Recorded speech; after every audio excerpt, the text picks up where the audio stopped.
Sa pagpapatuloy nga natin, makikita ninyo na nasa Trans-Canada Highway pa rin po tayo. Pero parte na po ito ng Yoho National Park.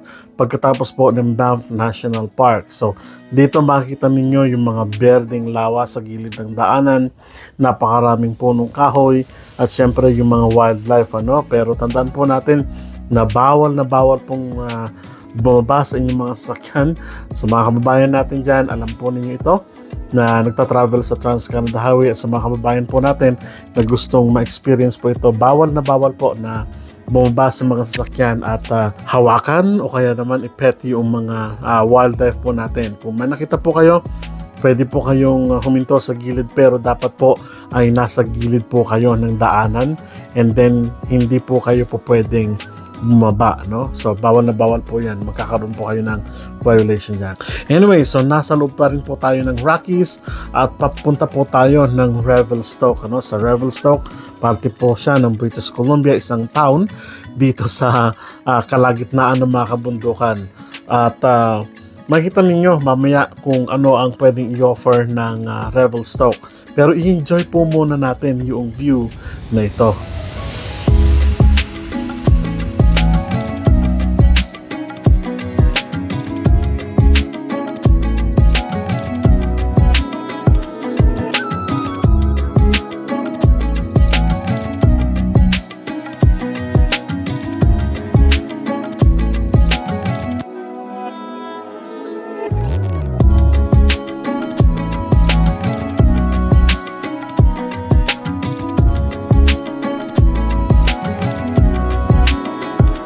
Po ba, napakaganda, asul na asul ang kalangitan at may mga ulap, pero syempre ang mas nakakamangha dito ay kung papaanong nabuo yung mga kabundukan na ito. So kung babaybayin nyo po lahat ng mga po pwedeng mapuntahan, kulang po ang isang buwan, kulang po ang isang taon para mapasyalan po lahat ito, Kaya if you are planning to visit the Rockies, dapat maglaan po kayo ng itinerary ninyo. So, dumadaan po tayo, bumabaybay po tayo sa Bow River na nagpapatubig naman sa mga kapatagan po ng Alberta, Saskatchewan at Manitoba. Hanggang sa Ontario po yung tubig na dadala, Ganun kahaba yung binabaybay ng Bow River papuntang Saskatchewan River. So yung mga tubig na yun ay nanggagaling po dyan.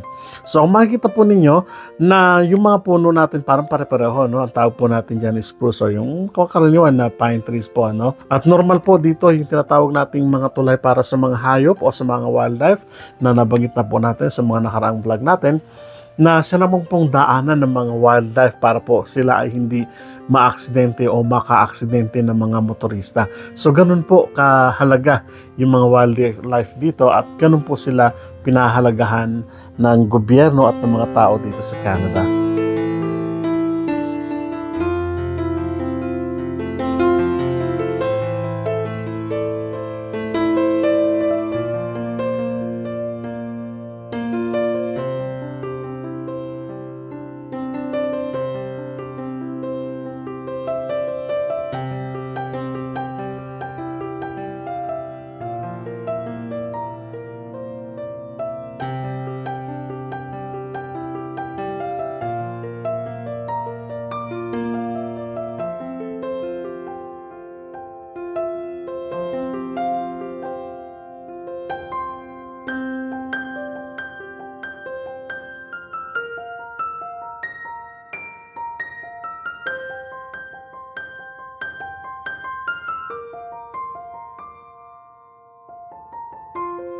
And of course, ang nakakatuwa dito, makikita ninyo at mababaybay ninyo yung parang bundok na hinati, tinapyasan ng mga bundok.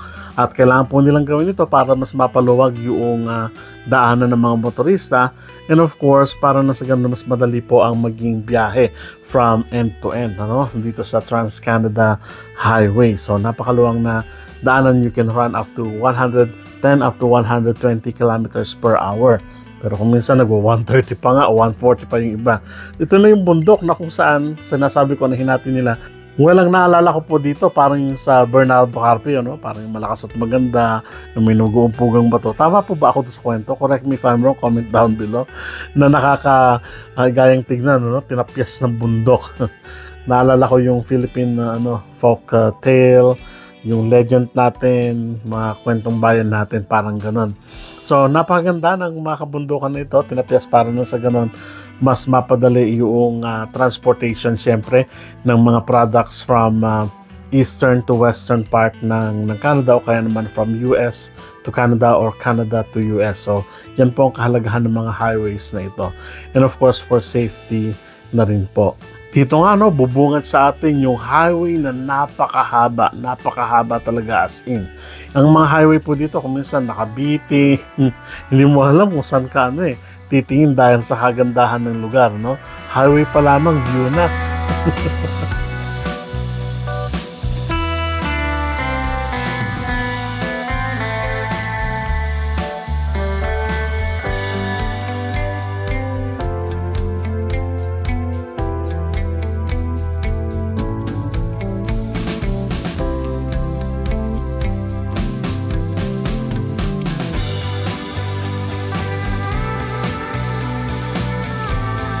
Siyempre, babagtasin po natin yung bayan po ng Golden, no?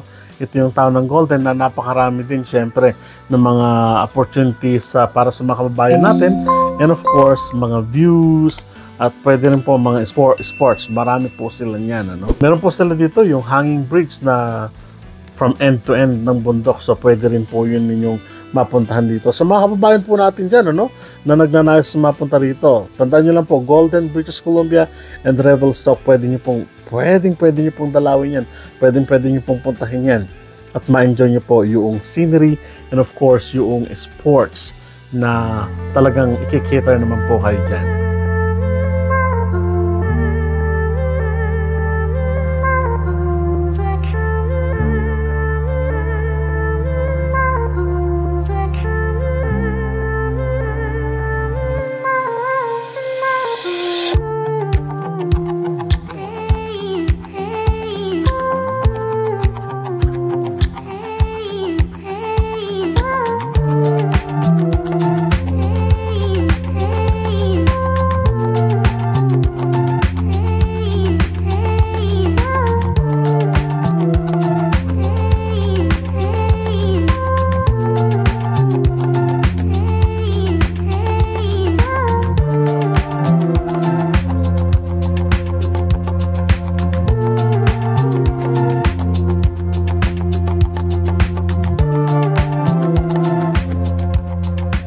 This is my family. Ako, syempre, yung driver. Ang aking may bahay, ang aking bayaw, ang aking hipag, at syempre kasama namin yung aming pamangkin, ano? So, 5 lang po kami nagbiyahe, and this was an awesome na biyahe sapagkat napakaganda ng weather, napakaganda ng view, good food, napakabait ng mga tao sa mga napupuntahan namin. Everything was awesome actually. Napakaganda.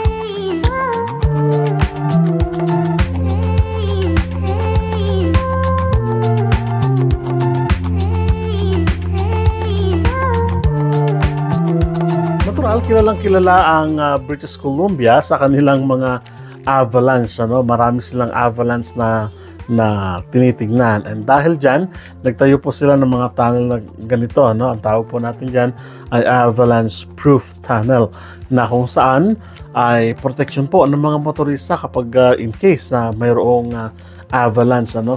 So sunod-sunod po yung mga ganitong tunnel or structure dito sa Trans-Canada Highway, ano, to protect yung mga motorista natin na tulad ng binanggit na natin, ano. Napakagandang tignan. Kaya lang kung minsan ay parang, alam niyo yung panood na may parang biglang lalabas sa zombie, something like that. Parang ganun yung pakiramdam. Pero nakaka-enjoy na i-drive.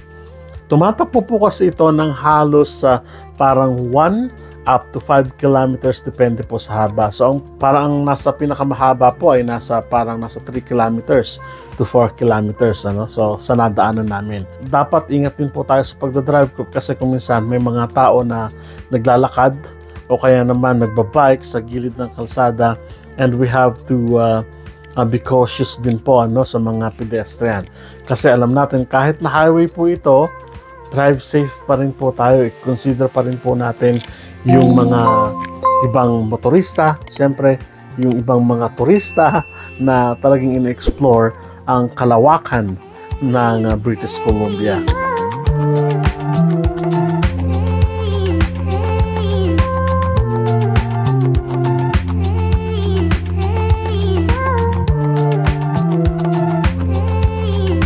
So marami po itong mga tunnel na ito na dinadaanan namin at nakakaaliw naman po talaga kasing tignan.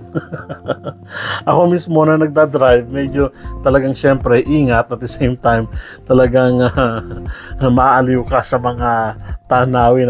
Tignan mo yung mga dyan, yung mga workers nila, talagang nasa safe side sila, kumpleto ng gamit, at talagang makita mo na priority talaga yung health o kaya naman yung safety ng bawat isa. Motorista man o ng mga construction workers, talagang pinapahalagahan ng buhay ng tao.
I think this is the last tunnel na dadaanan natin, at makakarating na po tayo ng city ng Revelstoke.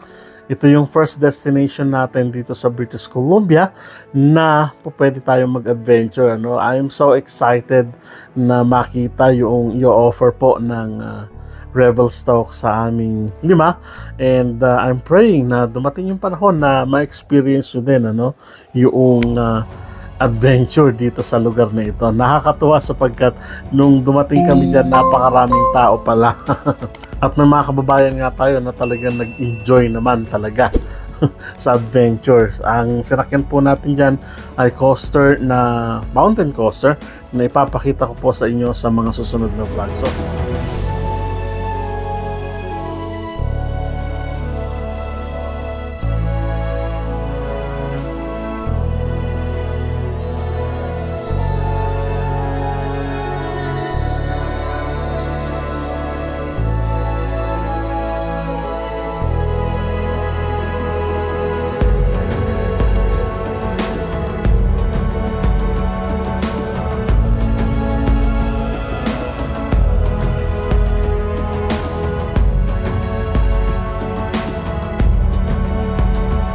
ito po yung downtown mismo ng Revelstoke. Maliit na town siya, pero punong-puno po ng mga turista. Kung mapapansin niyo, napakaraming hotel dyan, napakaraming inns, napakaraming Airbnbs. Kaya po siya tinawag na city in the middle of the mountain, kasi po talagang melting pot po ito ng napakaraming tao.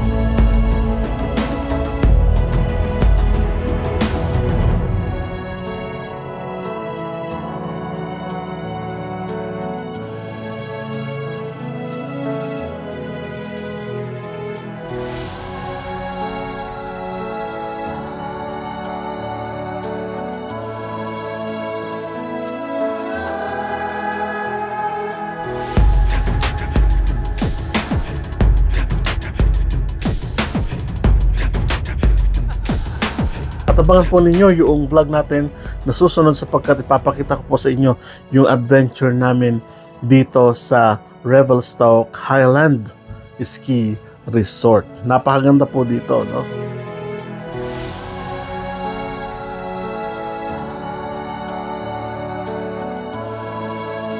And I hope nag-enjoy po kayo sa mahabang biyahe natin ngayong araw. So abangan po ninyo yung susunod at kita-kita po tayo sa susunod na vlog.